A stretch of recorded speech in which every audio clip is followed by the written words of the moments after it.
कर्म का फल कोई नहीं रोक सकता।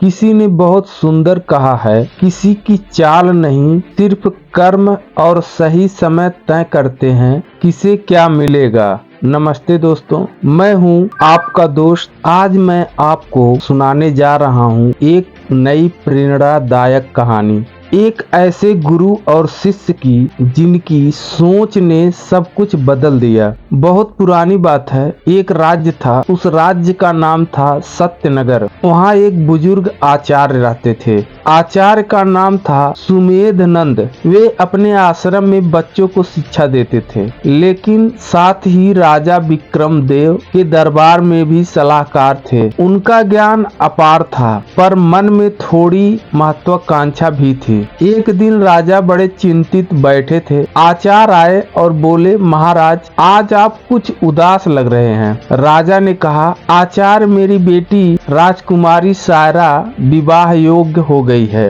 पर कोई योग्य नहीं मिल रहा। आचार्य ने कहा, महाराज, अनुमति दो तो मैं इसकी जन्म कुंडली देखूं। राजा ने सिर हिलाया। आचार्य ने कुंडली खोली और देखते ही ठहर गए। उनके चेहरे पर आश्चर्य भाव हो गया। कुंडली में लिखा था, यह कन्या जिसके साथ भी विवाह करेगी उसका भाग्य चमक उठेगा, वह राज्य को महान बना देगी। आचार्य के मन में अचानक एक बुरा विचार आया, अगर यह कन्या मेरे जीवन में आ गई तो मैं तो राजा बन सकता हूँ। बस यहीं से उनकी सोच में अंधकार उतर आया। उन्होंने राजा से कहा, महाराज, आपकी पुत्री बहुत विलक्षण है, पर कुंडली में एक दोष भी है। अगर आपने इसका विवाह कर दिया तो आपके वंश का अंत हो जाएगा। राजा घबराए, तो फिर क्या करें? आचार्य बोले, एक उपाय है। एक बड़े लकड़ी के संदूक में कन्या को और कुछ धन संपत्ति रख दीजिए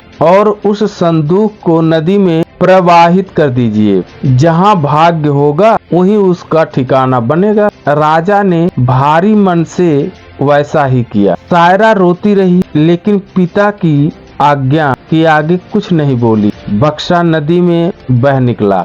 अब सुनिए सायरा की भाग्य की लीला।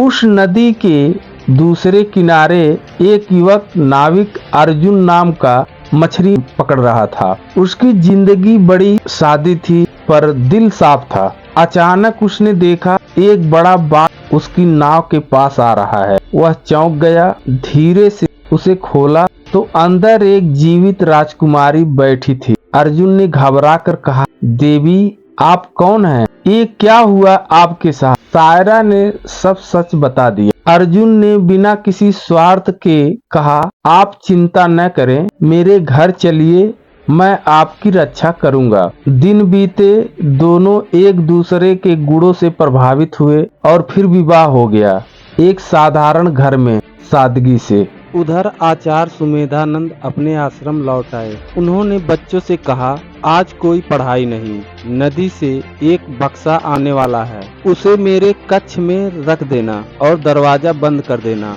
मैं कितना भी चिल्लाऊं, दरवाजा कभी मत खोलना। बच्चों ने वैसा ही किया। शाम को सच में एक बक्सा आया, पर उन्हें क्या पता वह वही बक्सा नहीं था। राजकुमारी और अर्जुन ने अपने बक्से में से सारे गहने निकाल लिए थे और उसमें जंगल में मिला एक जंगली रीछ भालू रख दिया था, ताकि कोई पीछा न करे। बच्चों ने वही बक्सा उठाकर आचार्य के कमरे में रख दिया। आचार्य उत्साहित होकर बोले, अब मेरा भाग्य खुलने वाला है। उन्होंने बक्सा खोला और अगले ही पल में उनके सामने भालू गुर्राया। आचार्य ने भागने की कोशिश की, पर दरवाजा बाहर से बंद था। वे चिल्लाए, बचाओ बचाओ, दरवाजा खोलो।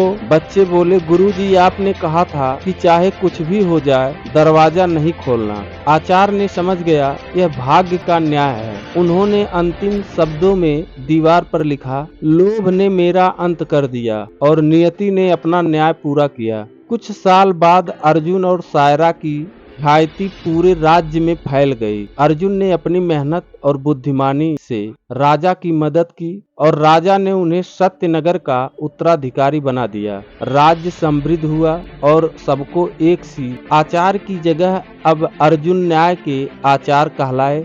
और सबको एक सीख मिली, जो आपके कर्मों से जुड़ा है उसे कोई नहीं छीन सकता, और जो छल से हासिल करना चाहो वह भाग्य ही तुम्हें सजा बनकर लौटता है। दोस्तों याद रखिए, जो आपका है वह आपको मिलकर ही रहेगा, और जो छल से चाहोगे वो पलट कर तुम्हें मिटा देगा। कर दिखाओ कुछ ऐसा कि दुनिया करना चाहे वैसा, पर याद रहे बिना छल सिर्फ अपने कर्म से